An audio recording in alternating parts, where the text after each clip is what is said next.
Hi, this is Greg Johnson with Blue Book. I'm here today with Doug Nelson from our Trading Assistance Group. And today we're going to talk about an interesting situation of good arrival guidelines, which normally cover 5 days after shipping.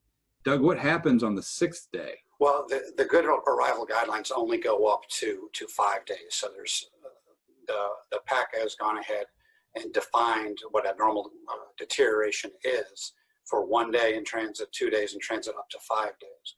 So when you get to that 6th day, that's where it's a little less clear. And typically, if it's transportation by truck, that's 1 day beyond what would be normal transportation times. So if it gets to that 6th day, you've got to look back in time and ask yourself, does this inspection certificate show that this product failed to make good arrival on the day that it arrived or the day it was supposed to arrive? So the guidelines cover a pretty normal range.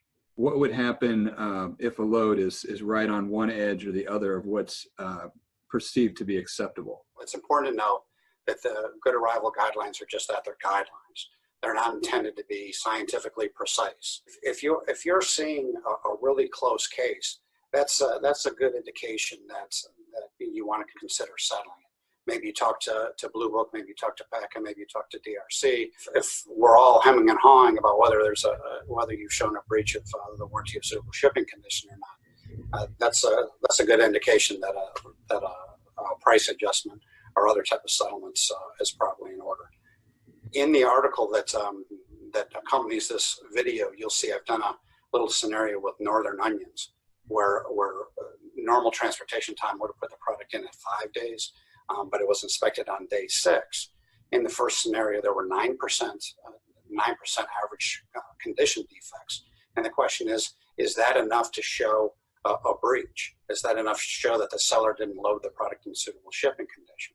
Well, probably not. Because how do we know that the product didn't have 8% defects, which is within the guidelines on day 5 when it arrived?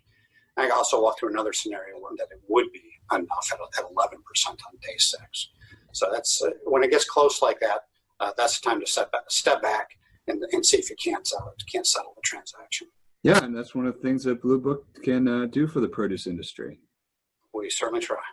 Well, Doug, thanks for joining us today, and hopefully people get something out of this and learn some of those scenarios when you get past the guideline days.